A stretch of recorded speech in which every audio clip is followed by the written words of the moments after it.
Hello, everyone. It is Anthony Bandiero, attorney and senior legal instructor for Blue to Go and Law Enforcement Training, bringing you the new webinar, the Wednesday night webinar, Reasonable Suspicion Deep Dive. I really think you're going to love this topic.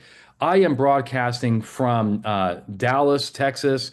I am teaching a class tomorrow here for Texas troopers. The last count for the class was 120 troopers and local law enforcement are going to be with me for the next 2 days, which is incredible. I mean, look, I would love to teach you guys in person too. I know the online stuff is really helpful and so forth, but for my East Coast guys, it's 9 o'clock. How about you bring me to your agency and we can do this at 9 o'clock in the morning? All right. So quickly about my background for those who care. Most of you probably don't. You just like, I don't care what this guy came from or what he did. I just want to know, does he know what he's talking about? For those who do care about my background, I was a trooper sergeant with the Nevada Highway Patrol, now the Nevada State Police. They like to hand out titles there, not pay. And I have, had a really good experience. I love Vegas. I love the job I did there, but I ended up retiring early. Lieutenant Juno cares. I ended up retiring early to go to law school. I went to Gonzaga School of Law, and I now live outside of Spokane, Washington, in Coeur d'Alene, Idaho. If you have not been to Coeur d'Alene, Idaho, it is off the hook. And if you're there in Coeur d'Alene, Idaho, you got to look me up. I'll buy you a beer. It is really one of the most beautiful places in America. Absolutely love it. Okay, the books. Guys, if you want to support not only Blue to Gold, but if you want to support yourself in your education, you got to get the books, okay? These books are for you. The Search and Seizure book is by far, without a doubt, the best selling search and seizure book in America. Maybe that's not hard to do. I don't know. There's other search and seizure books out there, but the point is, we, you know, tens of thousands of police officers have our books and they really love them. And Logan backs me up on my play. Drugs on Wheels. This is the seminal. This is the go-to book for criminal highway interdiction. Okay, it's a very meaty book. It has a lot of content in there. John Ween has completely overhauled that book. John Ween, our attorney, senior legal instructor, he just completely put a lot of love in there.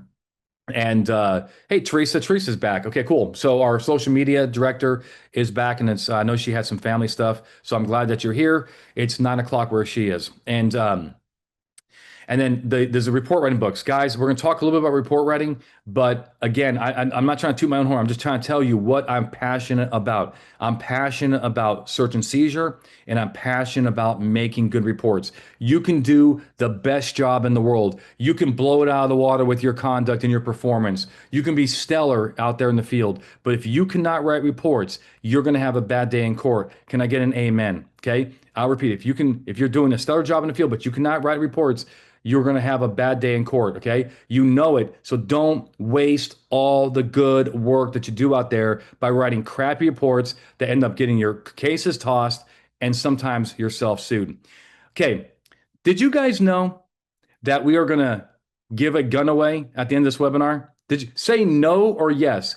Why or in? Did you guys know that we're going to give away a gun today?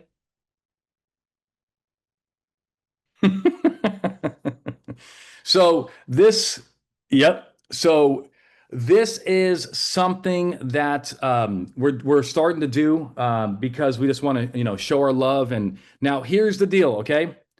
There are some stipulations on this. So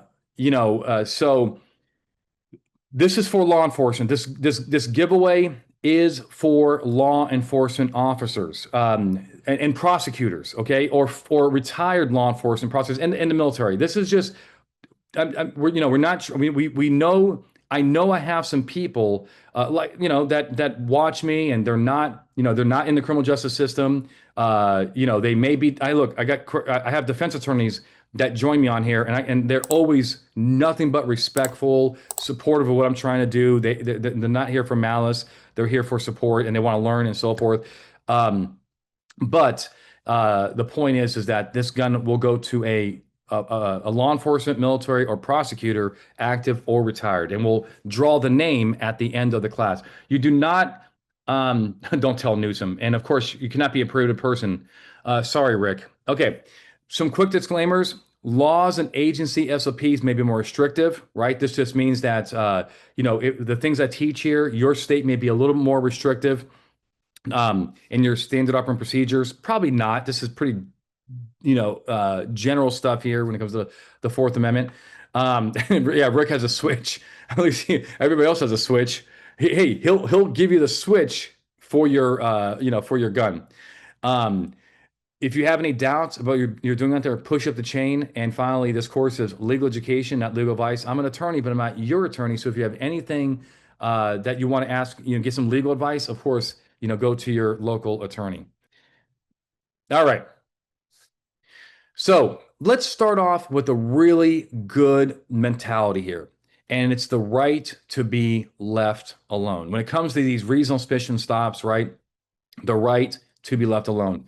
Isn't that a hallmark of a free society? Can we all agree? I know we all have a lust for the bust. We do want to catch bad guys. We want to put them in the clink. But at the same time, don't forget that you have to live in the world that you police, right? One day you're going to be on the receiving end of that traffic stop.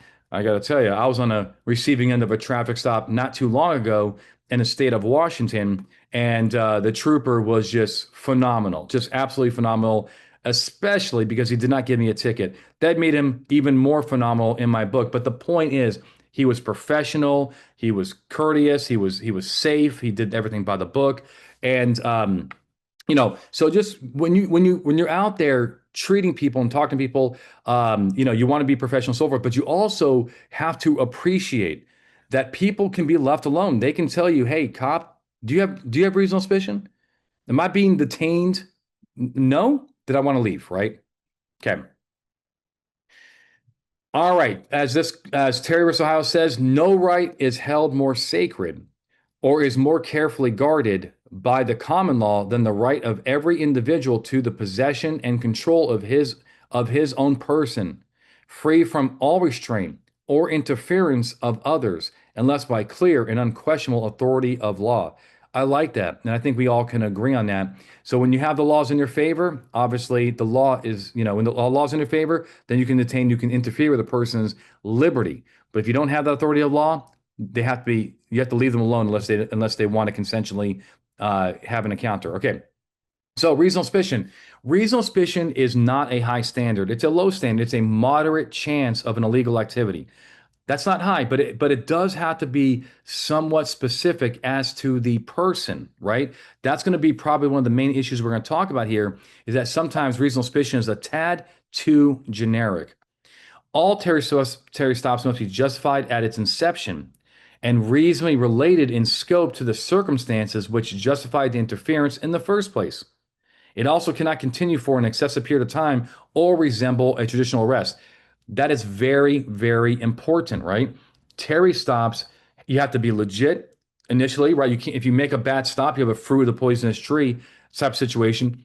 But also, you cannot, extend a Terry stop and investigative detention too long. Otherwise, you turn it into a de facto arrest. I can tell you what the word is, okay? If you're taking notes, this is what the word is: diligent. That is the word, okay? That is the word. It's not a word. It's not a synonym. It's the word. The court is going to ask, when it ever comes to over detentions, were you diligent? You do not have to be the fastest cop on the block, but you cannot intentionally be the slowest, okay? There'll always be the slowest cop, right? The lowest common denominator, but you can't intentionally drag your feet, especially when you're trying to do other unrelated things, like get a dog out on the car stop and do a sniff without reasonable suspicion. So just kind of keep that in mind, okay? Just be diligent and so forth. So 2 requirements: take a picture of this if you want, or just kind of memorize it. In order to have a valid Terry stop, the 2 main things we're going to look at is, was it valid at its inception? Good, we had reasonable suspicion. The next step is the scope, or was the duration lawful, right? Did you do those things to confirm or dispel your suspicions. This is the partial segment of the police report in Terry versus Ohio. And it is our seminal case. So on October 31st, 1963, in downtown Cleveland, we have a detective, Martin McFadden, who's working plainclothes in the shopping district. And he sees three men. That's John Terry on the left. That's Carl Katz in the middle. And that's Richard Chilton on the right. And our man of the hour is, Detective Martin McFadden on the top right. So McFadden sees these three men and they're acting kind of odd. They're actually they're going in front of multiple businesses, particularly a United Airlines ticket office and a jewelry store, on Huron. And they're looking in the stores and they're talking to each other and they're looking and they're talking to each other. And here's the deal. They look like they're casing the joint, right? And in other words, it doesn't look like aggressive shopping or window shopping. It looks like casing. And so McFadden goes up to these men and he says, "Hey, what are you guys up to? Like, you guys are acting suspicious. Like, I've just watched you. And in 12 different times, you're kind of going back and forth, back and forth." And Terry, quote, mumbles something. He can't come up with a coherent answer to save his life about what he was doing. He could have said something like, "Oh, hey, sir, I'm sorry. You must have misunderstood. I'm not looking to hurt anybody. Our girlfriends work in the jewelry store in the United Airlines ticket office. You can go talk to her. Her name is Julie." And then the cop goes over there and says, "Hey, are you Julie? Yeah, what's going on? Oh, that's my boyfriend. We're just waiting to go. He's reminded me to not dilly dally because we're going to the movies, right? They got air conditioning and all." So, but that's not what happened. He mumbles something. So then he pats these three men down and he finds two illegal firearms on their persons. A little fun fact, since we're doing a little deep dive, did you know that originally the case was Chilton versus Ohio? Because he was C comes before T, right? It was Chilton, Terry versus Ohio. And then Chilton got killed during a botched armed robbery and he's out. So who's next up on the list of names for the Supreme Court? Terry. So it actually, we could have had something called the Chilton stop.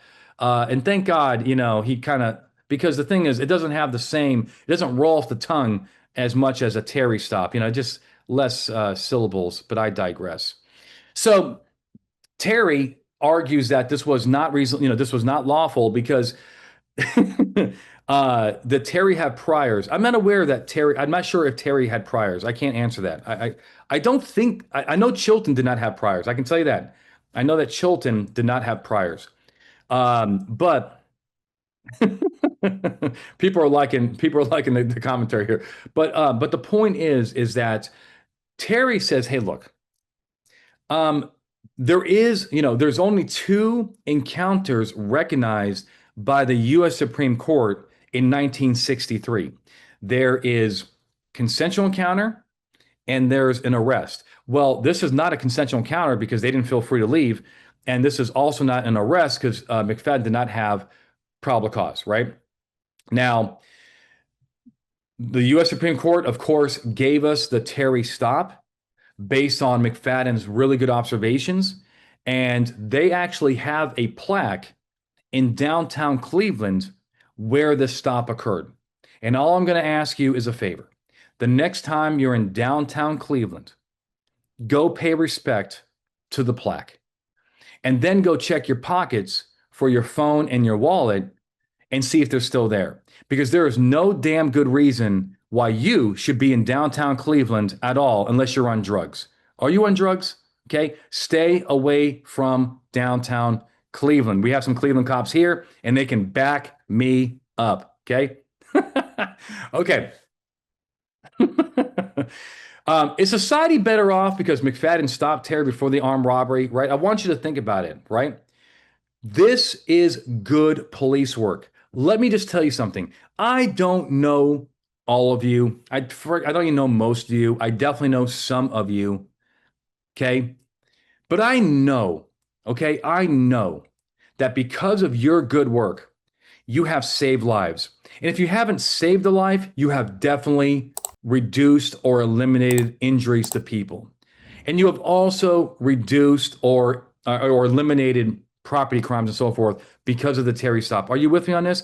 You can't really prove a negative, okay? You just can't be like, I know for sure. Maybe you do. But for most part, I know for sure that if I didn't stop that drunk driver, he would have killed somebody. Maybe sometimes you do, but a lot of times you don't. But I know that you have. And that is what Terry stops are all about. Okay. They're all about trying to mitigate or eliminate future harm. Not all about, but really that's what it's about, right? McFadden prevented an armed robbery. And we don't want an armed robbery if we can avoid it. Okay, we're not looking for, hey, that's a good stat. You know what I mean? Oh man, I'm going for a robbery detective position later this year. I sure like to get that stat. Maybe I'll just watch it next time and try to get a good caller. No, we want to stop it, and it's kind of like Minority Report. Okay, now here's the problem. Okay, in America, we don't have any precogs in salt baths pooping out pieces of wood with bad guys' names on them where we just go catch them and put them in a jail, right? In America, we got to do it the old fashioned way. We have to articulate what we're doing out there in order to prevent crime, okay? Um, I'm just for those who are watching on demand, you're going to be watching us like a link. We do have several hundred people here. It's one of the larger webinars we've had in a while, and somebody's asking if we make a Terry stop, should we put in there, that we made the stop to mitigate or prevent future harm? No, no, probably not. It's that's too close to Minority Report to do that. But the point is that's one of the public policy reasons that the Supreme Court has allowed us to do Terry stops is to prevent crime from happening. Because if you think about it, by the very definition of a Terry stop, no crime has occurred, right? It's not illegal to look into a window 12 times, but it turned into something. Now, we're gonna do a quick commercial break. Here's how I used to like talk about all the things that we do in the beginning or in the end. I'm just going to ask you guys while I'm talking to you, will you indulge me for a second and allow me to just kind of share what Blue to Gold does and so forth? The first thing I'm going to ask you is, guys, we are building our later 2025, our last quarter, our Q4 quarter for hosting in 2025. We're also looking for 2026 hosts.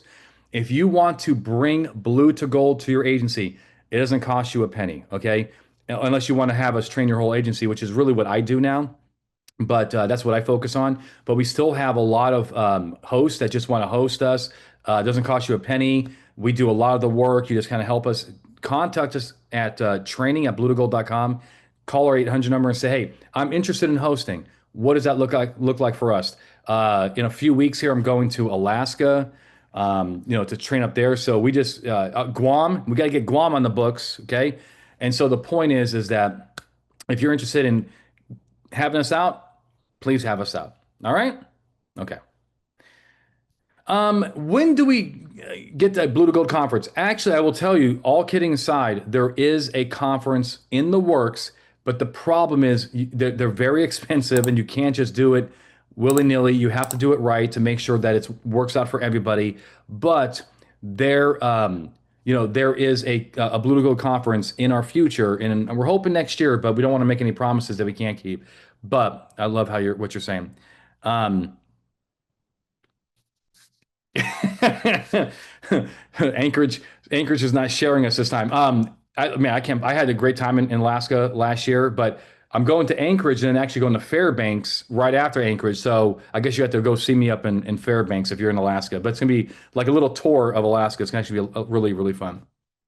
Um, Stanley, absolutely not. We're not going to New Orleans. Okay. I mean, what? I got to hand out bulletproof vests to the attendees. No, we'll go to probably maybe Nashville. I don't know. Maybe Nashville. Let's look at Sokolow, right? So we're trying to work on the AI. Don't give me a hard time. It's better than it's better than most people are doing out there. But yeah, you can find little imperfections like the six fingers and so forth.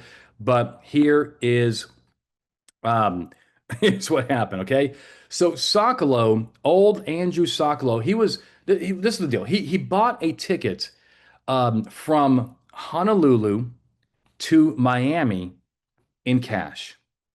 He paid the ticket cost $2,100. Now, first of all, this is like 80s. This is like 80s money. So he probably flew first class, but he bought a ticket with cash, $20 bills. I guess that's suspicious in its own sense. Under a name that did not match his name under his telephone number. This is what the DA started looking him up, and he had, the telephone number he provided was not the same name. This was easy in the 1980s. It was easier to lie about your identity to fly a plane.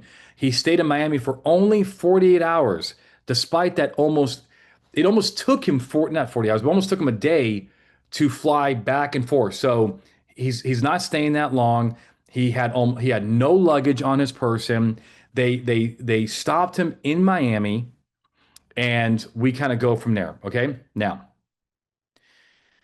the Ninth Circuit. Okay, so they prosecuted this case, in Hawaii.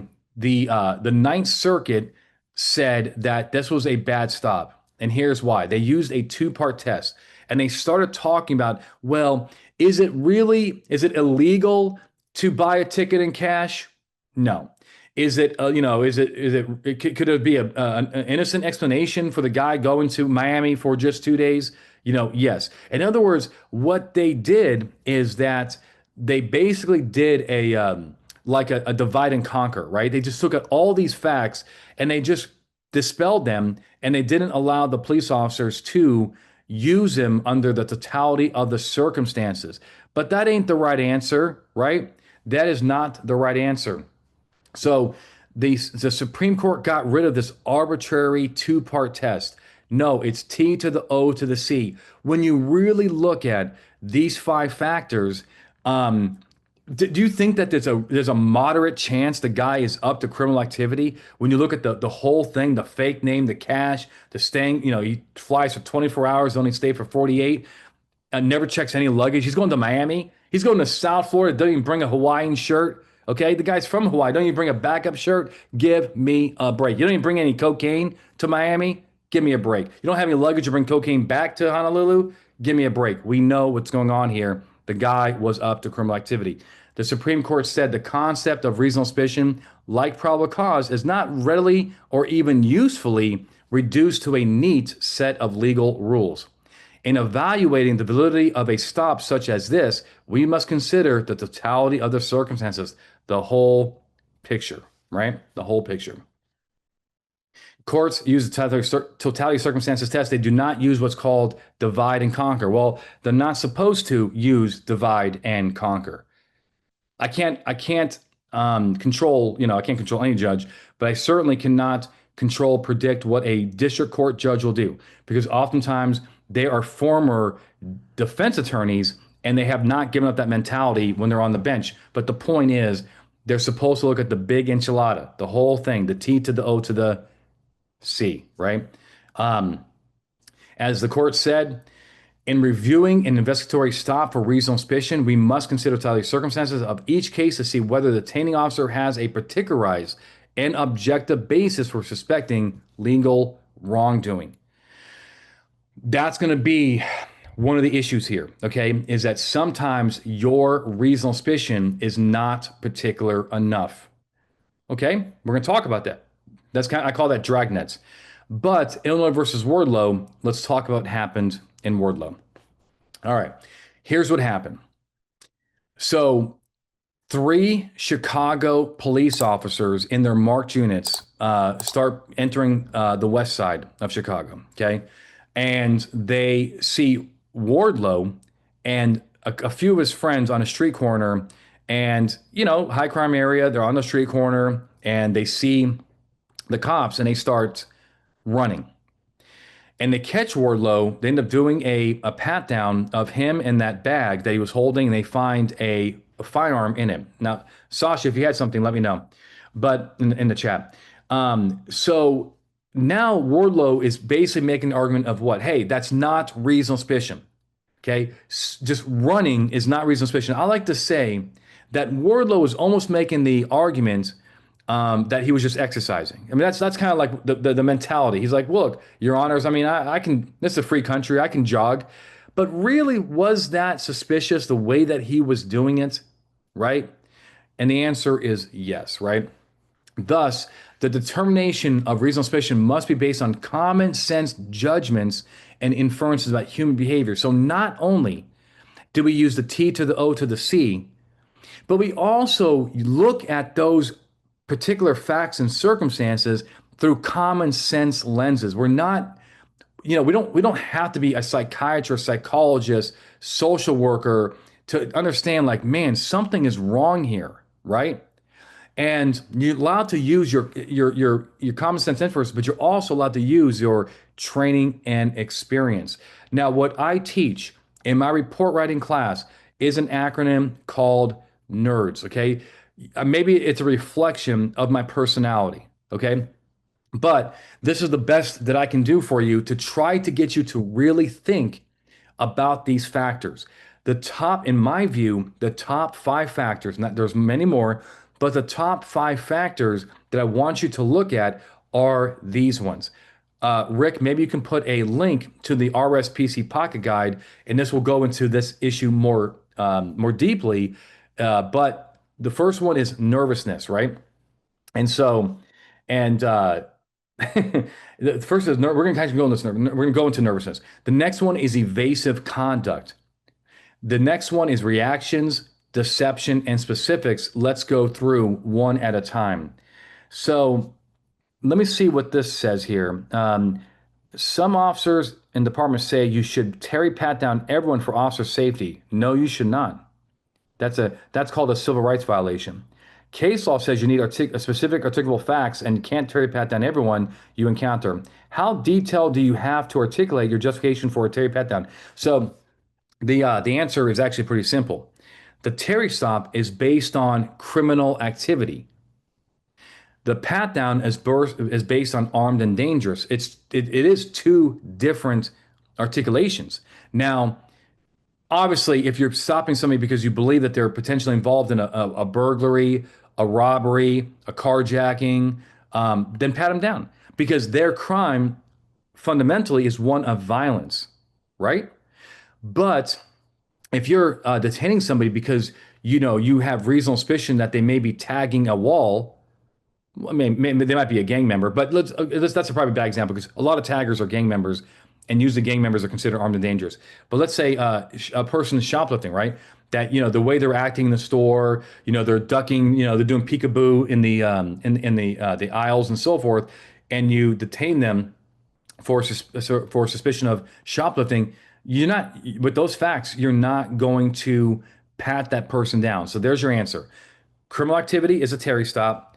Armed and dangerous is a Terry pat down. Now, I have a webinar on that too.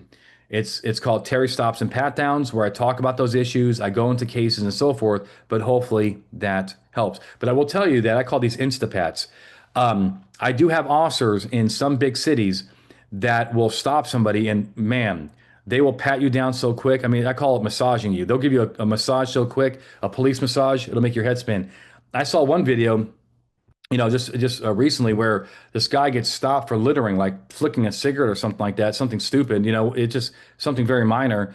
And the cop says, "All right, get in front of my buddy bumper," and boom, the first thing the cop is doing is putting hands on this guy. And I'm like, where is the armed and dangerous? I mean, we need a legit reason to put hands on somebody. It's not a high standard, but it is a standard. When it comes to nervousness, let me give you a little pro tip, okay? Do not put in your report something as simple as the driver was nervous, the passenger was nervous. I looked at the subject and he appeared nervous, right? That is not going to help you. You know why? Because remember I told you I got stopped for speeding the other day in Washington? Do you think I was a little nervous on that traffic stop? Right? I got my gun on me, right? I don't like to be on the receiving end of the red and blue lights. I like to be on the giving end. The point is, I was a little nervous. But the one thing I definitely was not was abnormally nervous because I'm not that worried. I'm not, I know I'm not committing a serious crime and so forth. And so forth. So the point is, when you add nervousness to your report, I need you to talk about why it was abnormal nervous because the sweating, the fumbling, the stuttering, the shaking, and so forth. Okay. And also, my friend over here, Michael Pascal, he actually said one of the most important things that we can talk about tonight, and it's the most powerful word in a police report. It's the word because. State your opinion. Being nervous is an opinion. Maybe that's their baseline. Maybe they're like Mr. Bean or something like that, just have a nervous disposition. But state your opinion. The driver appeared, very nervous because, and explain it. Okay. The next one is evasiveness. This one kind of is in line with Illinois versus Wardlow. Um, Now, I want to differentiate between avoidance and evasiveness. You got to be very careful about describing a person who seems to want nothing more than to be left alone, okay? And to want to avoid you. People have the right, I repeat, they have the right to see you and get up and start walking away. How many times have cops stopped a person for nothing more than trying to leave the area upon their presence? I'm not saying that is not suspicious. I'm not saying that's a little odd, but I am saying in America, that is not enough to stop them. If that was, then millions of people are getting stopped every single year for nothing more than wanting to be not in your presence. It's the state of affairs in 2025 and beyond. There are a lot of people who simply do not want to be in your presence because they think that, maybe bad things are going to happen and so forth. And they might be involved in criminal activity. But I just had one the other day. This guy was sitting at a slot machine, not playing the slot machine, and he sees the cop come into the casino. He gets up and starts walking away. And the cops in the report say, due to him not playing, seeing us and getting up, he may have been involved in some kind of gambling crime. Give me a break, okay? It was blatantly unconstitutional. The stop with those facts was blatantly unconstitutional. It can get these cops really jammed up. The case got tossed because they found drugs on the guy. But the point is, we can use that a little bit, but you need evasiveness is kind of what we're talking about here. The next one is reactions, right? So reactions, what reactions, whether verbal, physical, and so forth, do they do that are not consistent with how innocent people act? Now, if people see a police officer and get up and start walking away, is that an odd reaction? Right? Say yes. Absolutely. We're on the same page here. I'm not saying it's worth nothing. I'm just saying that you need something a little bit more. So, people chain smoking during traffic stops and short stays at a known drug house and abandoned property without asking. So, um, just look, you have to look at the RSPC Pocket Guide, okay, where there's hundreds of these factors that you can look for to see if they're relevant. So we have nervousness, check, but describe it. We have evasiveness, check, but describe it. The next one, reactions, check. The next one is deception. Deception is always a relevant factor for your cases. Courts are look, they really put a lot of stock in this because like there's no one size fits all for criminals, right? They come in all shapes and sizes and so forth. But the one thing that all criminals pretty much have in common um, is that they lie. They lie about everything, right? They lie about the most dumb things that just why are you even lying about that? They just are a lot of them are just pathological liar. In order to be a criminal and having contact with the police, almost by definition, you have to lie because if you don't lie, then of course you tell the truth and your stories don't add up and you get caught, right? So proving lies is a good indicator of reasonable suspicion and probable cause. Finally, specifics about them or the environment. Do you know what an active drug user looks like? Have you seen people and you're like, dude, that guy is on drugs? because of their the bruxism, grinding of teeth, the twitching, the spasms, the lack of self-care, disheveled appearance, and so forth. The fact that they drive a Nissan Altima, all these factors can be put in a report to help prove under the T to the O to the C that they are up to criminal activity. Because that's really what, again, what, right, is that you can't put you don't know exactly what crime they're up to. You might have an idea, but you have reasonable suspicion. Um, I do want to, I do want to kind of, somebody said, James said, Craig Meyer does a great job in his class showing lots of examples of all these. Craig Meyer is a Jedi. He sees a lot of things that other people just do not see. In order to really hone your craft and be able to see all this criminal activity that's out there that a lot of people, I like to say it's like seeing dead people. You really, you really got to go to Craig's class. Now, here's the cool thing. His class is online. Rick, can you put a link to his class? Um, Go to Craig's class. It is 100% legit. Craig is legit. So really, if you have my search and seizure, can you, and let me get an amen on this, okay? Put my search and seizure class with Craig's class together, and you have a very powerful duo, right? You put my search and seizure class with Craig, and man, you are unstoppable. You are going to put a lot of people in jail, okay? Probably your own family, because you're going to start seeing things that you never knew. Your whole family will be locked up. I mean, you'll just be hooking up everybody. That's how powerful that class is, okay? Okay, actually, Rick, that's probably not the worst idea. Is Stanley's talking about making that a duo on the website? That's actually probably very smart. It's very smart. Um, okay, so look, so somebody's asking a question about the St. Louis shooting that happened in March. Rick, can you find that video on YouTube that I did on that OIS? It was within the last few weeks involving that St. Louis shooting, and can you put that in the chat? Because Matthew, I did a very thorough analysis. I mean, I thought it was thorough, but I did an analysis on those issues just so you guys know who am I talking about. This is that shooting that occurred where the officers in St. Louis County tried to make a warrantless arrest of a doctor for harassment and some damage to a vehicle. And they reached into his home to try to pull him out. And he resisted. He fled back into his home. They ended up shooting him. And yeah. Okay. I'm sorry. Okay. Okay. Can you, is there any way, so because that topic is outside the scope of today's class, can you talk to, I'm going to do the Search and Seizure show right afterwards. Will you bring that up? Is there any way you can just remind me and I'll talk about that during the show? Okay, thank you. All right, quick commercial break. By the way, we made this. Okay, Rick and his team made this today, and I thought we were like thinking about the old school like commercial breaks for movies like intermission. So that's all custom, baby. Okay, we don't mess around here. So somebody talked about making the duo class. Um, if you guys want to really hone your craft, look, the webinars are great. I think that this is perfect to keep your edge sharp, right?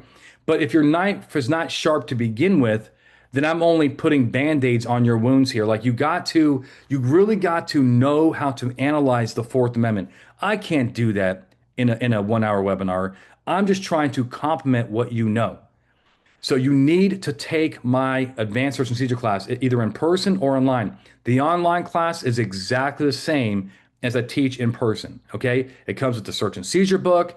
It's awesome. You have plenty of time to watch it. You can rewatch it. It's even better than an in-person class in that way. And we have 20% off. So guys, support me, support you. Okay. This is a win-win. Okay. Support us at Blue to Gold. I do these webinars. I've been doing these webinars for 5 years straight on my own. I've never charged you guys a dime for these webinars. And it's time for you guys to really, kick it up a notch with your knowledge. Okay. All right. All right. I look like a weirdo. Okay. Michael, don't try to sugarcoat it. I look like I might be on a list somewhere and have to check in with somebody every month because I don't like the way AI represents me. I'm not saying I'm a very handsome person, in live, but AI makes me look creepy and it is what it is. And Rick will, I should be using like Mike Boone's picture, my other instructor. That's actually pretty funny. Mike says Edward the vampire. That's actually totally true. So it is what it is. I've given up on trying to get my AI pick to look better. I just have to live my life, and you have to live yours. Okay, I'm patrolling Gotham. That's awesome. Okay. Reasonable suspicion dragnets. One of the issues that comes up here is that if your reasonable suspicion is so generic that it would allow the detention of too many people, then it's not reasonable. Okay. So we got to understand that sometimes, when you articulate reasonable suspicion, it's like, man, that's generic. Like are you really telling me that you have enough to detain that guy? Right? I mean, is that just the fact that he's in a high crime area late at night? You got to be careful here. As this court has said, given the specialized training and experience that law enforcement officers have, we generally defer to their ability to distinguish between innocent and suspicious behavior, but deference becomes inappropriate when an officer relies on a circumstance incorrigibly free of associations with criminal activity. So it's just you got to make it somewhat specific as to them. The seminal case on this issue is Brown v. Texas. What happened here is an officer in a small town in Texas. He saw this guy and he didn't, he kind of knew that the guy didn't belong in the, in the town. So you already may have kind of like a racial overtone here. Not belonging is not a good articulation when it comes to this kind of stuff. So he says again, he says he looks suspicious, and we had never seen that subject in that area before. So it's already going to cause alarm bells, for the court. And he made a stop. He was arrested for refusing to identify himself. You see the issue here. There is no articulation. Even if the suspect really was involved in something because the cop had a hunch and he was right about it, the way that he went about it was wrong. The I will tell you that little pro tip here. A lot of these hunches can be resolved with a good old fashioned fill in the blank. Okay. Many cops do have valid hunches, right? That are based on, just like, good faith, indicators, and they don't have reasonable suspicion, but oftentimes they can be resolved with what? A good old fashioned consensual encounter. Okay. As this court has said, Officer Venegas testified at appellant's trial that the situation in the alley looked suspicious. It probably was a little odd. I mean, I understand, but he was unable to point to any facts supporting that conclusion. In short, the appellant's activity was no different from the activity of other pedestrians in that neighborhood. So the cop thought that something was off, but he wasn't able to put his finger on it. Another case that is seminal in this space is Florida versus JL. What happened here is that an anonymous tip came in that a young black man wearing a plaid shirt at a bus stop had a firearm. Now, his age, like if this was true, then he would be a prohibited person because he is too young to conceal a firearm in public. He also, just so you know, at a he was not at a bus stop. Okay, I'm sorry, he was not a school bus stop. John, if you have something to add, please add it. So they stopped him, they patted him down, boom, he has a firearm, but we have a fundamental problem. How did this information come into the police department? It came in as what? As an anonymous tip. And if you're going to have an anonymous tip and you're going to act on it, you're going to detain on it, you're going to pat down somebody on it, what do you need to do first? Fill in the blank. What do you need to do first? Articulate what? Verify what? Okay, cooperation. Okay, that's what it is. Okay, it's cooperation. So you need to corroborate inside information. Otherwise, I like to say that this is a license to harass. If we allow this, what does it give citizens the permission to do? You'll be burning up the phones. Hi, 911, can I help you? Oh, yeah, there's a guy on the bus stop. He's selling drugs. Click. 911, how can I help you? Hey, there's a guy, he just beat his wife and he's down the street. Click. I mean, the whole point is that you would be running around with your head cut off. You got to find some inside information. Okay. And, you know, inside information is something that the general public would not know. But Anthony, hold on. Hold on. They knew that he had a gun. Well, that's after the fact. You have to prove the pat down first, right? You can't justify the intrusion on what you find. Okay, so you've heard of a de facto arrest. So remember, a Terry stop has to be what? It has to be valid at its inception and also in its duration, right? Terry stops are very limited in order to confirm or dispel your suspicions. If they go over the if the duration and they're not diligently pursued, then they become a de facto arrest. They become an arrest in fact, and now you're gonna have probable cause, right? So uh, basically, a de facto arrest is when you don't really want to arrest somebody, you want to keep them out of custody, but the law says they are in custody under the facts of the case. Okay. I wouldn't challenge you, Mike, if that means anything. You seem to be getting you've been getting a lot of my answers correct for a long time in these webinars. So I would not mess with you if that makes you tell him I said that too. You say, hey, you probably should take him at his word. De facto factors, detention duration. How long are we detaining this guy, right? 40 minutes, 60 minutes, 2 hours. There's no prohibition, generally speaking, in most states except Nevada. Nevada is 60 minutes. After that, it becomes a de facto arrest. But most states don't have a rule. But you better be diligent. The degree of restraint is always a factor. Are you cuffing and stuffing him in the back of the black and white? Are you pointing guns at him or her? It's just a factor. I'm just saying it's a factor. Location, are you taking him back to the police station? Are you isolated? Is it all, no, it's not in a public space factors.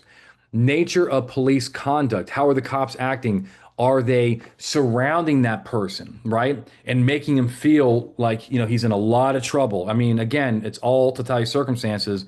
I was teaching in Fort Worth. I'm, close to there. And he was, this cop came up to me and he was, this, your stereotypical Texas cop, which means they got that handlebar mustache type deal and the big hat. He says, Anthony, I know all about that surrounding business. Got my ass chewed by a judge for it. So now, when I'm trying to get my consent and I see my partner's a little too close, I say, hey, back on up. You can shoot him from back there. And I thought it was hilarious. The guy was really funny, man. He was really, really funny. Reasonable person standard. We look at through the eyes of, we look through the eyes of a reasonable person. Dennis or Denise, right? Says, do Washington cops need reasonable suspicion to ask for consent to search for drugs on a traffic stop? The answer is absolutely, you do. Absolutely, you need in Washington, you need reasonable suspicion to expand the scope of the search or the stop. And cops in Washington cannot ask for consent without reasonable suspicion. That's not true in all states, but definitely. Hey, Mike, I do a good impression. Don't even play with me. I have a good Texas accent. Okay, so so Rick, should I tell him the Georgia joke that I learned the other day?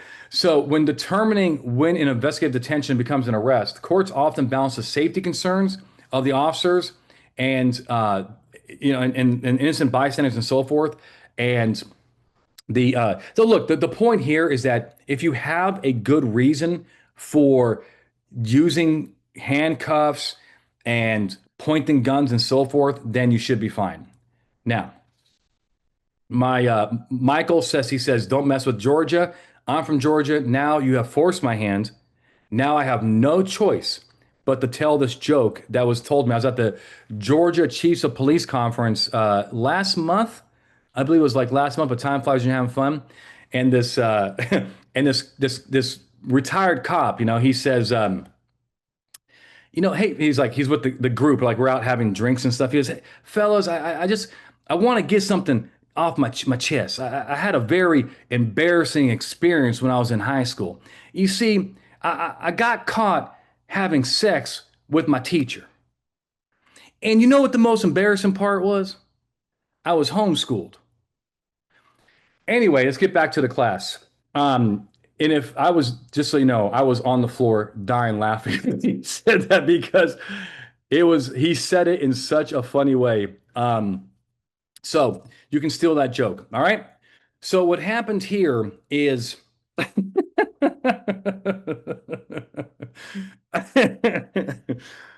see, hey, at least some people like it, huh, Bliss? Oh, and so Amanda says that my like the joke is probably from more for Arkansas. That might be some truth to that. I'm not gonna talk too much crap at my Southerners, but they do. They're some of the funniest cops I have ever met. They're absolutely some of the funniest cops I've ever met. So what happened here was that there was an auto accident and this guy, this guy named King, he was in his car. The cop came up, and the cop saw a handgun, in the car. Then the officer pulls out, his or her gun. I'm not sure which one. His or her gun, points it at him. Get out of the car. Get out of the car. And man, wasn't that a little much, right?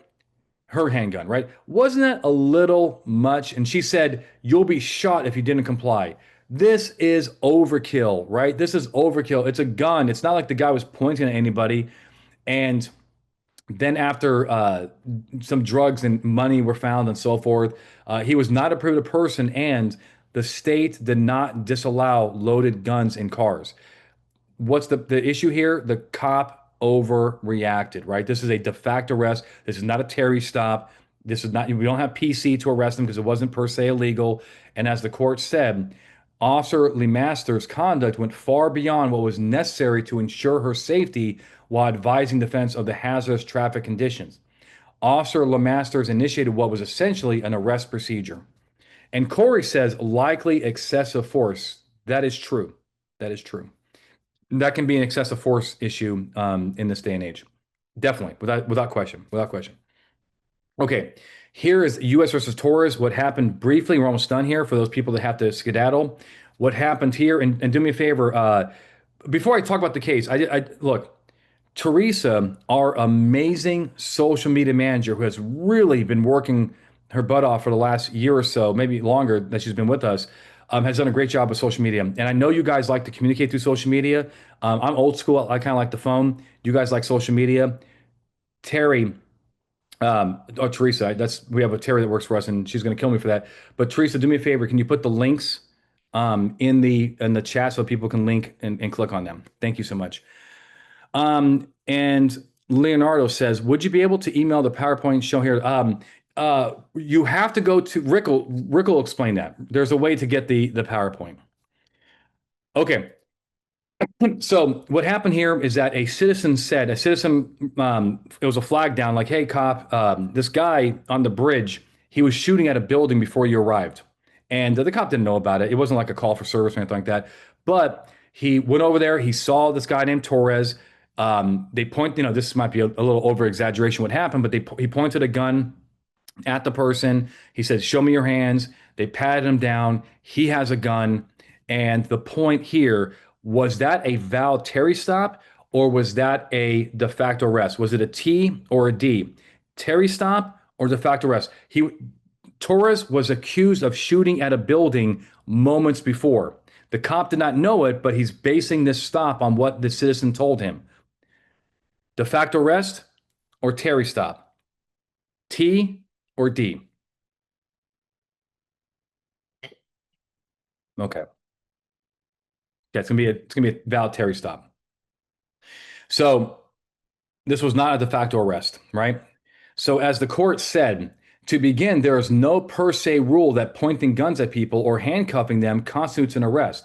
Terry recognized that when officers are investigating a suspect who the officers reasonably believe is armed and presently dangerous to the officers or to others, it would be clearly unreasonable to deny the officers the power to take necessary measures to determine whether the person is in fact carrying a weapon and to neutralize the threat of physical harm. Okay, so that's a very, very good case. I'll answer some questions in a second here.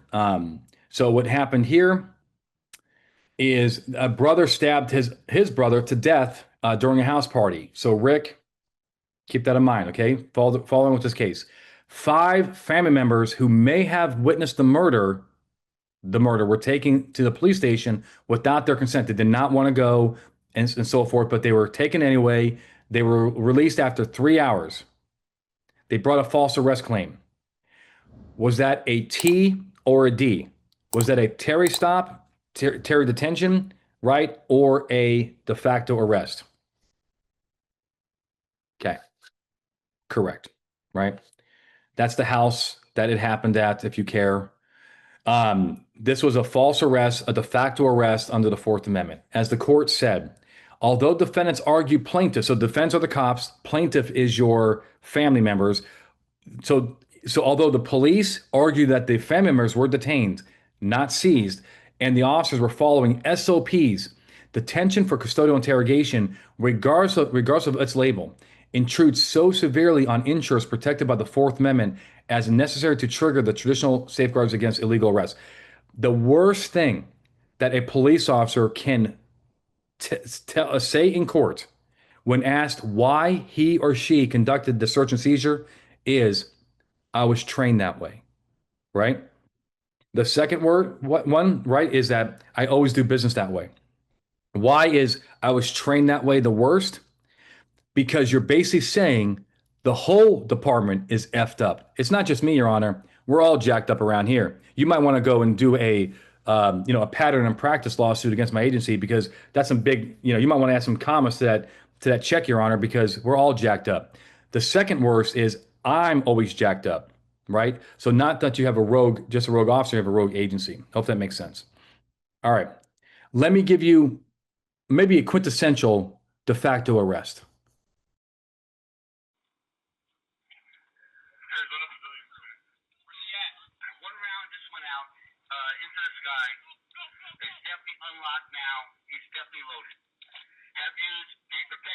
Stop running towards me, dumbass. You don't have a gun or a vest on.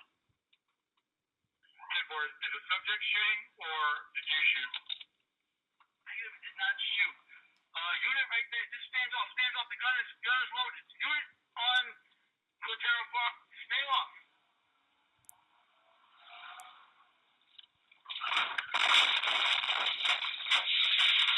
Right. Lay it down. 435. One more.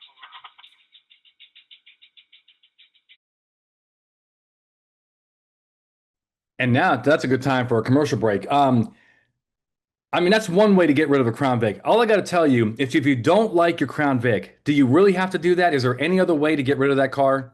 Okay. So Cody says he's now under arrest. Okay. Uh, okay. So the last commercial break before we're going to give away a gun is the upcoming webinars. Next week, we're doing probable cause deep dive. So we have reasonable suspicion. Now we're going to talk about the probable cause, the cousin, of course, the sibling of reasonable suspicion. We're going to talk about undercover operations on the June 25th, and we're going to talk about bulletproof DUI reports on the 9th. Even if you don't do DUI investigations and so forth, join us. Share with your friends. And by the way, we're going to be giving away a gun every week until we decide to stop doing our little promo. But we're just trying to have a little fun here. We're trying to arm America during this trying time.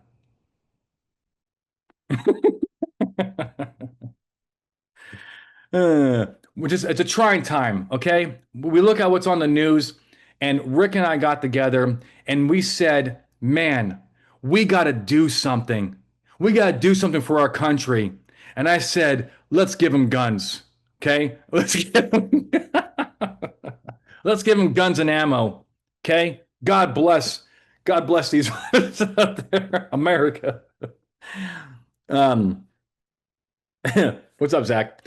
Okay.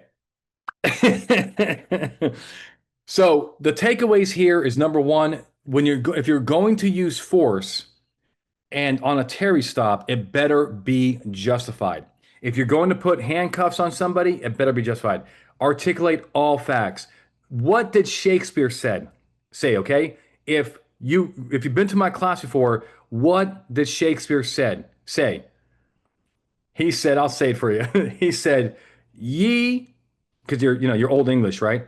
He said, ye, that's Yeee, who articulates the most wins. Okay? Now, he didn't really say that, but I know that he would. Okay? Ye, who articulates the most wins. And finally, use nerds. Nervousness, evasiveness, reactions not consistent with innocence, deception, and specifics about them or the environment. Okay. Now let's give away a gun. I think we're going to end the webinar right here so that we don't share people's business online. Guys that are watching this, thank you so much for being here. Share this with your friends. And here's the deal: if you're watching this, if you got this, if somebody shared this with you, and you're like, man, I want to join this. I want to have my name and so forth. Then go to bluetogold.com and go to free webinars and just sign for the webinar. You don't have to actually attend live. If whoever wins this gun is not here tonight, we'll reach out to them. Okay? All right. Thank you guys so much. And Rick, also, don't they get more points for doing things like sharing our social media and so forth? Well, I guess we'll talk about that next time. All right, guys. God bless those who are watching online. I'm going to stop the recording. For those who are here live, of course, do not go anywhere.